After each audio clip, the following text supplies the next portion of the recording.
會，歡迎嚟到三合會講黃賭毒嘅時間。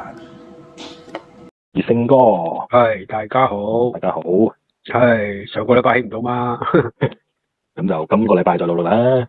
係啊，咁今日咧就係都係俾3場咯，係，咁咧就由第3場開始講起啦。嗯，咁第3場咧，我中意12號即係電訊驕陽，因為隨雨勢馬房咧呢段時間咧都要搏噶啦，有實力嘅馬。依次唔買咧，如果依次都唔得咧，咁下一次咧可能真係落第5關咧，就應該冇得跑嘅。咁依家咧要買定噶啦，咁啊12號做膽就電訊驕陽做膽就拖翻3號隻猛將興咯，大衛希斯嘅，一潘頓騎得呢啲馬咧，通常佢個鬥志上都 OK 嘅。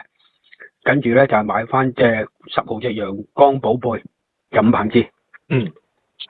咁因為聽日5棚次啲馬咧，其實嚟講都應該差唔多，腳咧都要買翻㗎啦。呢啲馬嚟講，所以就腳咧就買翻陽光寶貝咯。係。跟住去到第4場啦，咁第4場就3號做膽。係。就萬眾開心，就係黎超星嘅。嗯。因為點解咧？即係黎超星有手頭上馬嚟講咧，都要搏噶啦。咁個腳咧就要揾翻隻起眼光咯，都係希斯。係。啊。跟住咧就拖翻咧就係、唔係喎，應該要拖翻隻同滿滿咯。嗯。咁啊，應該係3號膽拖萬眾開心做膽，拖翻4號隻起眼光，同埋5號隻同滿滿。嗯。啊，應該改翻呢隻，因為可能我睇錯咗頭先。OK，咁應該係拖翻呢2隻腳比較好啲。嗯。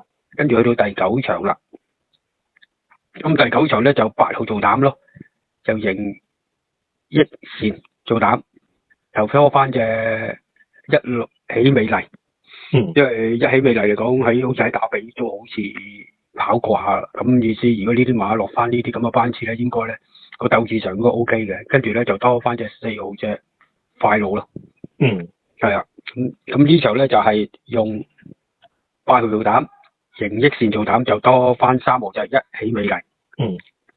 再搭翻隻4號隻快路。好，咁長途馬係呢幾隻馬比較優勝啲高啲咯，即係。明白。咁啊，今日就係咁多啦。咁最主要咧就下個禮拜日，嚟緊個禮拜日我哋又跑大賽啦，又。到時睇下有咩特別心水啦。好啊。OK。好啊。咁啊，大家今日就係咁多啦。OK，好啦。拜拜。OK，好啦，拜拜。